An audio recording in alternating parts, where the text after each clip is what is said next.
Subscribe करें हमारे YouTube channel साधना gold को और पाएं वीडियोस सबसे पहले। बेल आइकन दबाना ना भूलें।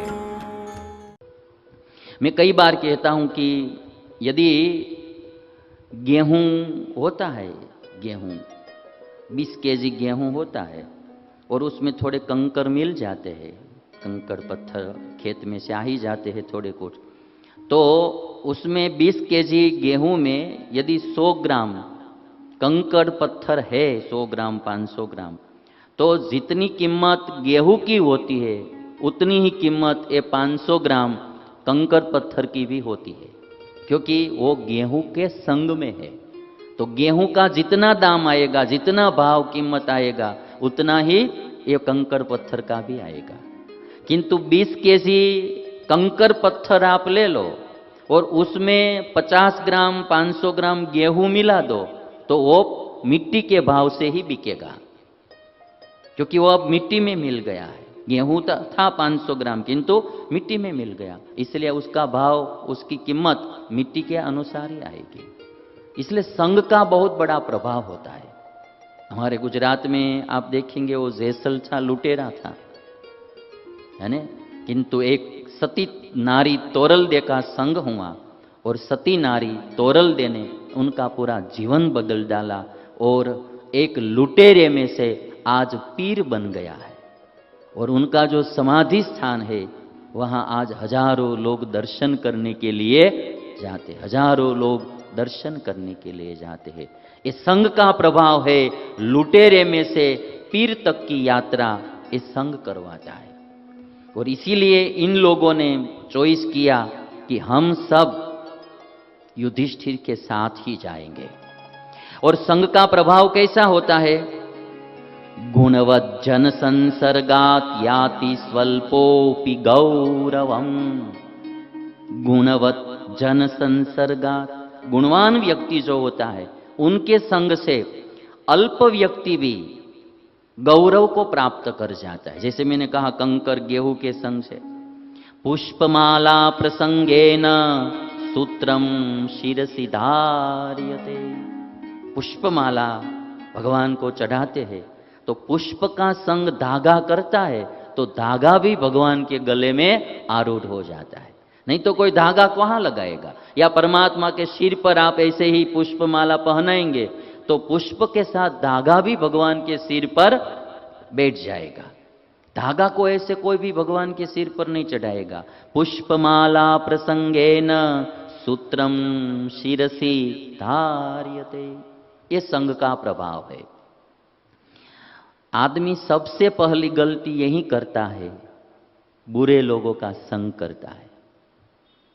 और आजकल मैं भी देखता हूं संसार में, समाज में, बुरे लोगों के संग में आदमी इतना बिगड़ जाता है, मृत्यु भी आ जाती है या आत्महत्या करने की नौबत भी आ जाती है। बुरे लोगों का संग कभी भी नहीं करना चाहिए। महात्मा गांधी जी कहते थे कोई भी बुरा मित्र साथ नहीं रखना चाहिए। मित्र अच्छा होना चाहिए, सज्जन होना चाहिए, प्रामाणिक खानदान होना चाहिए, कुलीन व्यक्ति होना चाहिए।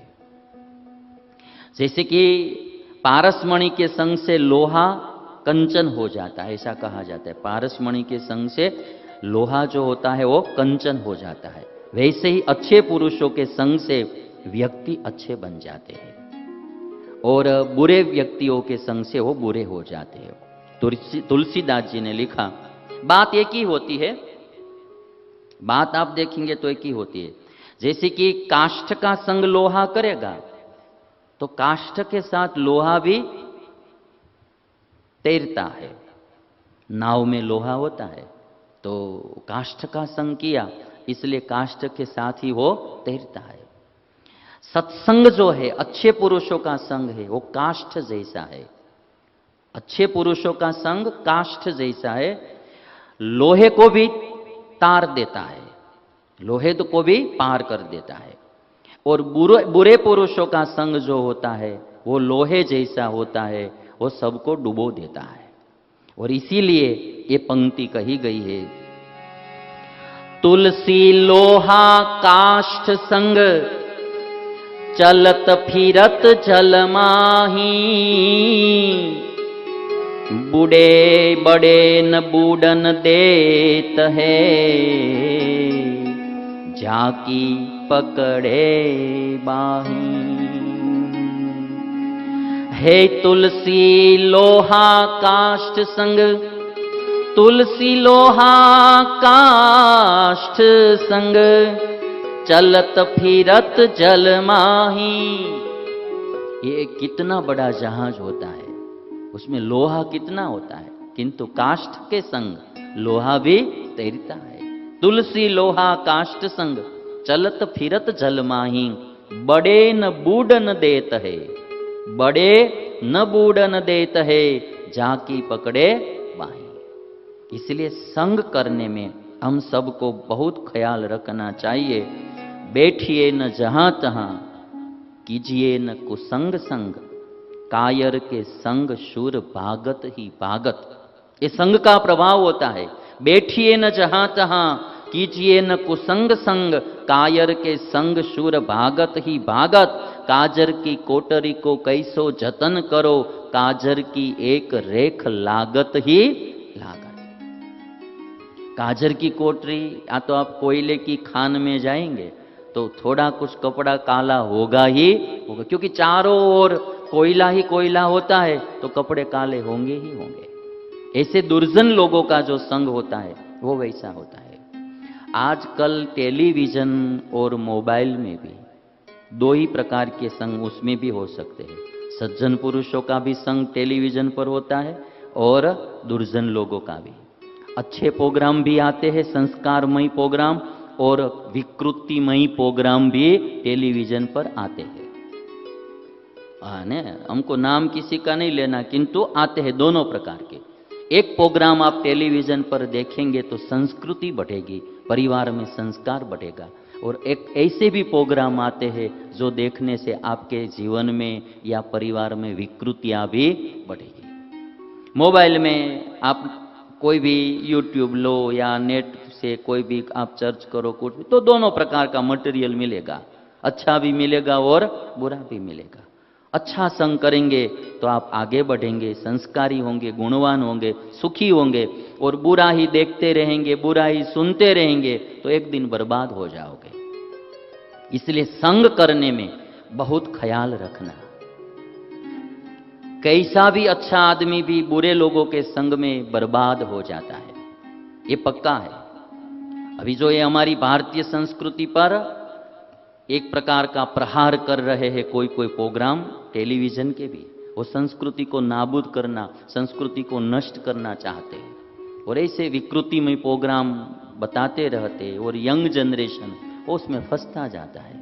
जब नतीजा आता है तब पता चलता है, जब वे यंग लोग, जवान लोग, जब माँ बाप होंगे, उनके वहाँ पुत्र होंगे, पोते होंगे, तब उनको पता चलेगा कि ये अच्छा नहीं है।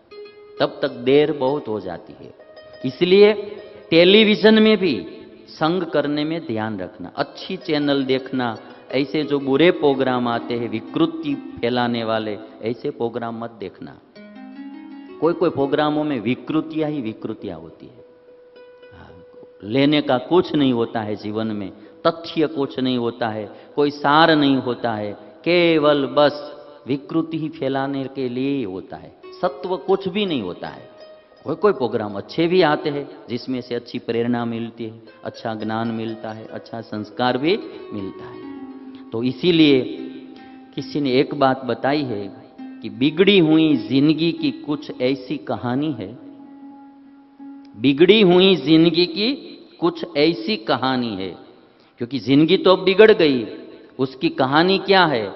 बिगड़ी हुई जिंदगी की कुछ ऐसी कहानी है, थोड़े हम बचपन से थे नालायक,